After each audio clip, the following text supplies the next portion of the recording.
எண்ணங்கள் குடிகொண்டிருக்கும் என் அன்பான இனிய உறவுகளே, மகான் இதில் பார்த்தீங்கன்னா கங்காவுக்கு பேய் பிடிச்சி போட்டு ஆட்டுதுங்க. அட ஆமாங்க, நல்ல பேய் இல்லைங்க, அந்த மண்டைக்குள்ள குழம்பி போயிருக்குன்னு சொல்லுவாங்களே சந்தேக பேய். அது யமுனாவுக்கு வேறு சந்தேகம், இந்த பிள்ளைக்கு வந்திருக்க சந்தேகம் என்னடாண்டா, தான் புருஷனை மதிக்கலை, விஜயத்தான் தூக்கி வச்சு ஆத்தாக்கறி கரகாட்டம் ஆடுறா அப்படின்னு சொல்லிட்டு ரொம்பவே கொஞ்சம் கொஞ்சமாக பொசசிவ் வந்துக்கிட்டே இருக்குது. இங்கே பார்த்தீங்கன்னா அதை காவேரியும் கரெக்டாக கண்டுக்கிறாங்க. காவேரி தான், அதாவது தங்க பிள்ளை, செல்ல பிள்ளை, நம்ம வீட்டில் எல்லாரும் நல்லா இருக்கணும் அப்படின்னு நினைக்கிற பிள்ளையாச்சே. இதுங்களெல்லாம் அதாவது இவங்களெல்லாம் கடைஞ்செடுத்து நல்ல ஒரு சிப்பிக்குள்ளே வந்த ஒரு முத்துன்னு சொல்லலாம் காவேரி. யார் மனசு நோகக்கூடாது, எல்லாரும் நல்லா இருக்கணும் அப்படின்னு நினைக்கிற பிள்ளை நம்ம காவேரி. அது மனசை நோடிக்கிற மாதிரி கங்கா வந்து கொஞ்சம் பொறாமையாக பார்க்குது. உன்னா பார்த்தீங்கன்னா குமரனை போய் அதை வாங்கிட்டு வாப்பா, இதை வாங்கிட்டு வா அப்படின்னு சொல்ல சொல்ல இந்த பிள்ளைக்கு அப்படியே பொறாம பொங்குது. என்ன நீ எதுக்கெடுத்தாலும் அவரே வேலை பார்க்குற, என்னம்மா நீ என்ன அவரே வேலை வாங்குற அப்படி இப்படின்னு சொல்ல, என்னடி கங்கா எப்பவும் சொல்கிற மாதிரி தானே உன் புருஷனை சொன்னேன். அதே நீ விஜயை சொல்லுவியா? காவேரி வீட்டுக்காரனா உனக்கு ஒரு வசதி, என் வீட்டுக்காரனா உனக்கு ஒரு மட்டமா? என்னடி இப்போ நான் பண்ணிவிட்டேன்? அந்த தம்பின்னு தூக்கி போட்டு மிதிச்சேன் இத்தனாலும். இப்போ நான் அவர் மனசை புரிஞ்சுக்கிட்டேன், அவரை நான் தாங்குறேன், அவ்வளவுதான். சரி, என் புருஷனை நீ என்னைக்காவது தாங்கியிருக்கியா? அவர் இந்த வீட்டை தான் சொந்த வீடை தான் நினைக்கிறாரு, இந்த வீட்டுக்காக எவ்வளோ பாடுபடுறாரு அப்படி இப்படின்னு சொல்ல, அடியே கங்கா அப்படின்னு மேலே கீழே பார்க்குது. ஏண்டி எதுக்கடி உனக்கு இந்த இது அப்படிங்கல? ஆமாம், எனக்கு பொறாமையாக தான் இருக்குது, எனக்கு ரொம்ப கோவமாக வருது, எனக்கு இனிமேல் இந்த வீட்டில் இருந்தால் சரி வராதுன்னு தோணுது. லூஸ் மாதிரி பேசாதடி, பேசாமல் இருடி. இப்போ என்ன, உன் புருஷனை வேலை வாங்கினது தப்பு, அவ்வளோதானே, வேலை வாங்கலை, இனிமேல் போதுமா, நானே போய் வாங்கிக்கிறேன் அப்படின்னு வேக வேகமாக போய் பையை எடுக்கிறாங்க. டக்கு டக்குன்னு பரிசை எடுக்கிறாங்க, கிளம்புறாங்களா. இங்கே பாரு, நான் சொன்னேங்கிறக்காண்டா நீ போவேனா, என் வீட்டுக்காரும் வாங்கிட்டு வருவார் நெல் அப்படிங்கிறாங்க கங்கா. ஒன்றும் வேணாமா, நானே வாங்கிக்கிறேன் போதுமா அப்படின்னு சொல்லிட்டு சாரதா கிளம்பி போயிடுறாங்க. காவேரியும் விஜய் உள்ளுக்குள்ள ரூமுக்குள்ளே இருக்காங்க கொஞ்சிக்கிட்டு. அதனால இங்கே நடக்கிற சம்பவம் தெரியல. கங்கா பார்க்குது, போகட்டும், இதில் என்ன இருக்குது, அவங்க அந்த மாப்பிள்ளை மட்டும் நல்லா இருக்கணுமா அப்படியே தாங்குறாரு, தடுக்கிறாங்க. என்னம்மா எங்கள் ஆத்தாக்காரி அப்படின்னு கங்காவுக்கு கொஞ்சம் கோவம் பொறாமல் வருது. இங்கே சாரதா போயிட்டு நிறைய ஜாமான்லாம் வாங்கிட்டு வருது, என்னென்னமோ வாங்குறத வாங்கிட்டு வர்றாங்க. பார்த்தா பழங்களை வாங்கிட்டு வந்து உரிச்சு வச்சு கொடுக்குது. தம்பி காவேரி காவேரின்ட்டு. காவேரி பார்த்தீங்கன்னா வெளியில் வராங்க.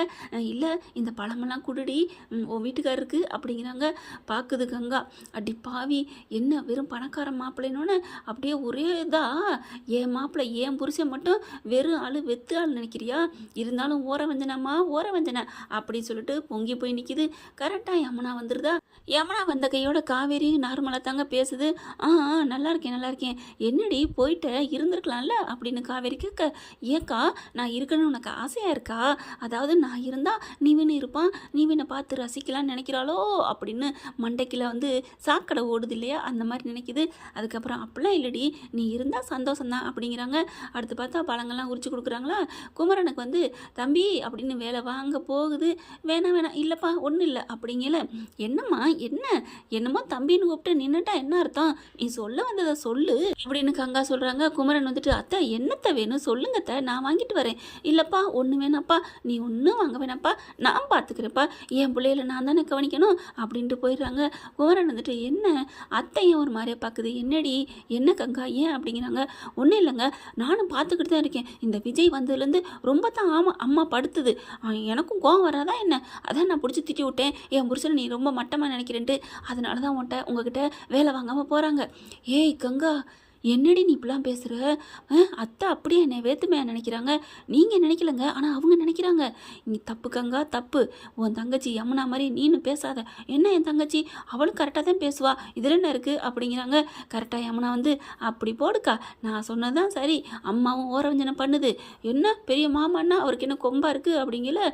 குமரன் கோவம் வந்துடுது.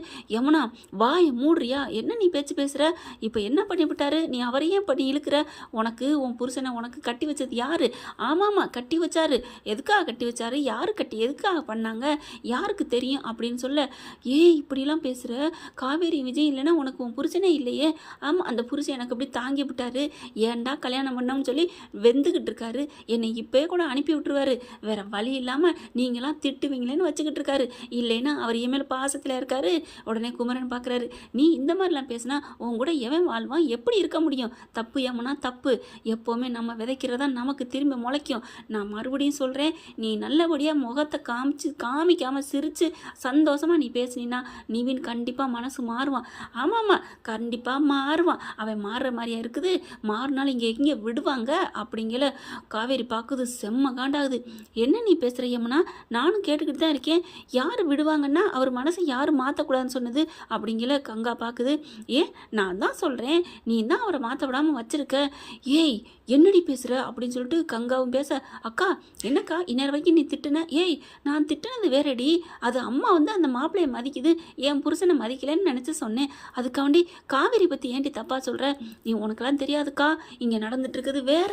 என்னடி நடந்துட்டு இருக்கு சொல்லுங்கிறாங்க. நான் சொன்னா ஆடி போயிருவீங்க. காவேரி பார்க்குதே, சொல்லிடி என்னடி ஆடி போகிறா? உன்னை நான் பார்த்துக்கிட்டு தாண்டி இருக்கேன். நீ பேசுகிற பேச்சு சுடுதண்ணி ஊற்றுற மாதிரி தான் இருக்குது அப்படிங்கிற. இப்போ மட்டும் என்ன பேச போகிற? சொல்லு, எனக்கு ஒரு பயமும் இல்லை, எனக்கு மடியில் கணம் இல்லை, அதனால் எந்த கவலையும் இல்லை, நீ சொல்லு அப்படிங்கல. ஆமாம், அதான் புருஷன் அப்படி கைகளை போட்டு வச்சிருக்கீல, அது என்னடி மாயம் பண்ணி வச்சிருக்க?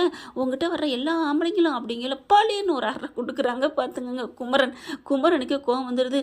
கங்காவும் ஒரு குட்டு கொடுக்குறாங்க. என்னடி இப்படிலாம் பேசுகிற அப்படின்னு சொல்லிட்டு, நீங்களாம் இப்போ நீங்கள் என்ன நான் பேசுகிற தப்பாக நினைக்கிறீங்க.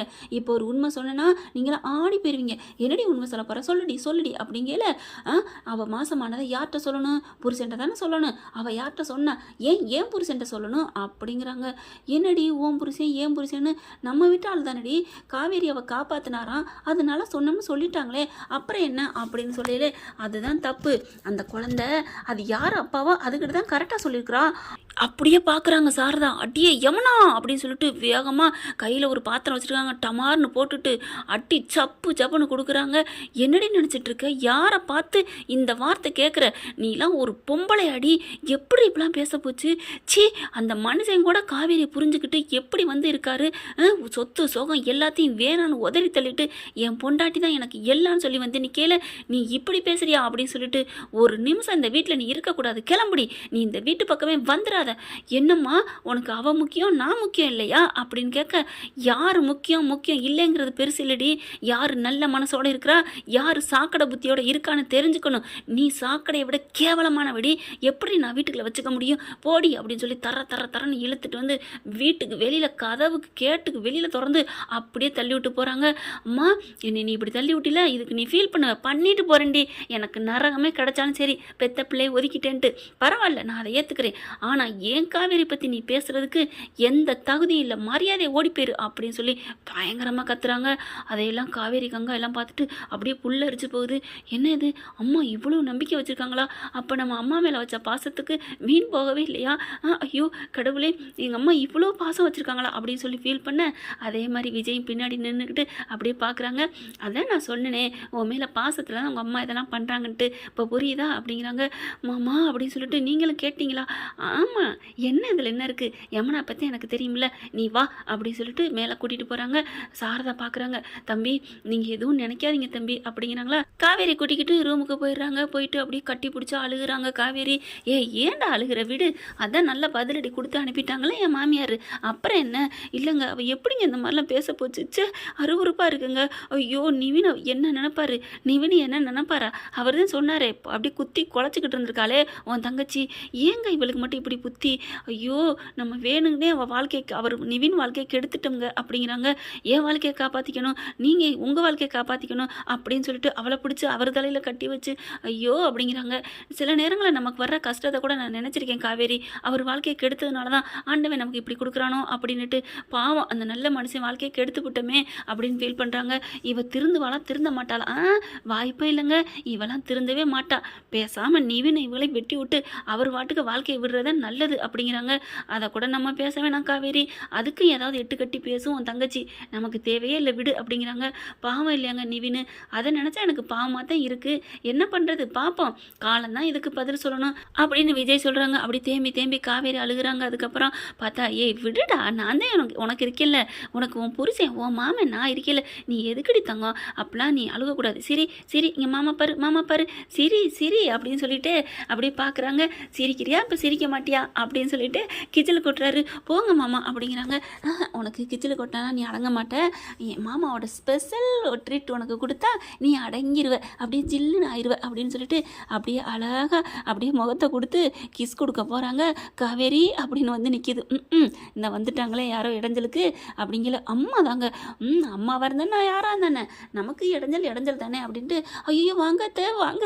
அட்ட பாவி மனசா டக்குன்னு அப்படியே மாறுறானே. எப்படி இப்போ திட்டினீங்க அதெல்லாம் அப்படித்தான் கண்டுக்காத விடு. அத்தை வாங்க என்னத்த தம்பி எதுவும் தொந்தரவா? தொந்தரவுலாம் இல்லாத, தொந்தரவு கொடுக்குறத கொடுத்துட்டு தொந்தரவு இல்லையாம்ல தொந்தரவு. அத்தை வாங்க அப்படிங்கிறாங்க. தம்பி நீங்கள் எதுவும் நினச்சிக்காதீங்க தம்பி, என் புள்ள பத்திரமாத்து தங்கம் தம்பி. அத்தை என்ன இது நீங்கள் இப்படிலாம் பேசிட்டு ஏன் காவேரி பற்றி சொல்லணும்னு நீங்கள் இங்கே வந்தீங்களா? அதை நீங்கள் சொல்லி நான் தெரிஞ்சுக்கணும் அவசியம் இல்லை. அந்த கடவுளே வந்து சந்தேகத்தை போட்டாலும் சரி, என் காவேரிக்கிட்ட இருந்து கடவுளை எப்படி வெட்டி விடணும் கட் பண்ணி விடணும் என் பொண்டாட்டி உத்தமிடான்னு சொல்லணும்னு எனக்கு தெரியும் அத்தை. நீங்கள் அதெல்லாம் எதுவும் நினைக்காதீங்க. இல்லை மாப்பிள்ள யமுனா ஏதோ புத்தி கட்டு போய் ஐயோ அத்தை நான் தான் விடுங்கன்னு சொல்கிறேனே அப்படிங்கிறாங்க. நீங்கள் போங்க அத்தை போய் ரெஸ்ட் எடுங்க, நீங்கள் பாருங்கள் மூச்சு வாங்குது போங்க அப்படின்னு சொல்லி அனுப்பி விடுறாங்க. காவேரி பார்க்குறாங்க. மாமா எதுக்குடா இப்போ அம்மா விரட்டி விட்ற? பெண்ணை நானே ஆசையை தேக்கி வச்சுக்கிட்டு நிற்கிறேன், என் பொண்டாட்டிக்கு கிஸ் கொடுக்குறது பாதியோடு நின்று போச்சேன்ட்டு இவங்க பாட்டுக்கு வந்துட்டு யமுனா தப்பு பண்ணிட்டா மன்னிச்சுக்கோங்க அப்படி இப்படி நிற்கிறாங்க. யாருக்கிட்ட? என் பொண்டாட்டி பற்றி எனக்கு தெரியாதா என்ன அப்படிங்கிறாங்க.